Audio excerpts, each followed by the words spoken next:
ഈ പ്രാവശ്യം ലാലേട്ടൻ വരുമ്പോൾ ആര് പുറത്ത് പോകും എന്നുള്ളതല്ല എൻ്റെ കൺഫ്യൂഷൻ, ആരെയൊക്കെ പുറത്ത് വിടണം എന്നുള്ളതാണ് കൺഫ്യൂഷൻ. കാരണം പുറത്ത് പോകാൻ പറ്റിയ ഒത്തിരി ആൾക്കാരുണ്ട് എന്നുള്ളതാണ്.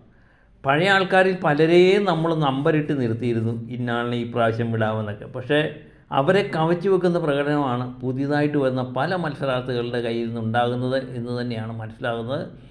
ഏതായാലും പഴയ ആൾക്കാരൊക്കെ രക്ഷപ്പെട്ട് നിൽക്കുന്ന അവസ്ഥയാണ്. അനിമോൾ തന്നെയാണ് ഇപ്പോഴും ഒന്നാം സ്ഥാനത്ത് നിൽക്കുന്നത്.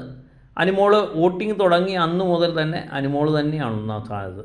അനീഷ് രണ്ടാം സ്ഥാനം കൈയടക്കിയിരിക്കുന്നു. അവർക്ക് രണ്ടുപേർക്കും യാതൊരുവിധ എതിരാളികളുമില്ല എന്നുള്ളതാണ് ഏറ്റവും വലിയൊരു പ്രത്യേകത. അനീഷും അനിമോളും ഒന്നും രണ്ടും സ്ഥാനങ്ങൾ കൈയടക്കുന്നതായിട്ട് തന്നെ നമുക്ക് മനസ്സിലാക്കാം. അത് വോട്ടിംഗ് തുടങ്ങുന്നതിന് മുമ്പ് തന്നെ നമുക്കത് വ്യക്തവുമായത്.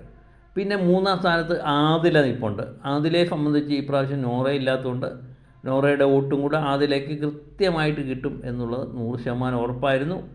അക്ബർ നാലാം സ്ഥാനത്ത് നിൽക്കുന്നുണ്ട്. അക്ബറും ഷാനവാഫില്ല, അതുപോലെ തന്നെ അപ്പാനിയില്ല. ഇവരുടെയൊക്കെ വോട്ടുകൾ അക്ബറിനയിലേക്ക് വന്നു ചേരാനാണ് സാധ്യത കൂടുതൽ. അങ്ങനെ ഇവർ 4 പേര്.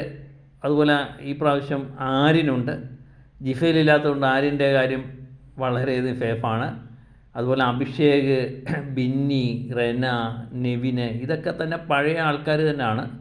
അവരെല്ലാം തന്നെ ഈ പ്രാവശ്യം സേഫായി നിൽക്കുന്നതാണ് കാണുന്നത്. കാരണം ഇവർക്കെല്ലാം തമ്മിൽ ഭേദം തൊമ്മൻ എന്ന നിലയിൽ പുതിയ ആൾക്കാരെക്കാൾ ഭേദം പഴയത് എന്ന് പ്രേക്ഷകർക്ക് തോന്നിയിട്ടുണ്ട് എന്ന് തന്നെയാണ് ഈ വോട്ടിംഗ് നിലവാരം നോക്കുമ്പോൾ എനിക്ക് മനസ്സിലാകുന്നത്.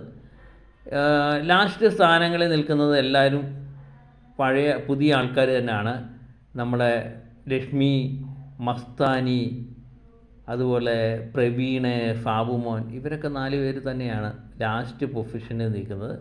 ഇവരിൽ ആർക്ക് വേണമെങ്കിലും പുറത്താകാം എന്നുള്ള അവസ്ഥയിൽ തന്നെയാണ്. പ്രത്യേകിച്ച് മസ്താനി, പ്രവീൺ, ഫാബുമോനാണ് ലാസ്റ്റ് സ്ഥാനത്ത് നിൽക്കുന്നത്. ഈ മസ്താനിയും പ്രവീണിൽ ഞങ്ങൾ ആര് പുറത്ത് പോകണം എന്ന് നിങ്ങൾ തീരുമാനിക്കുക എന്ന് പറഞ്ഞാണ് അവരുടെ നിൽപ്പ്.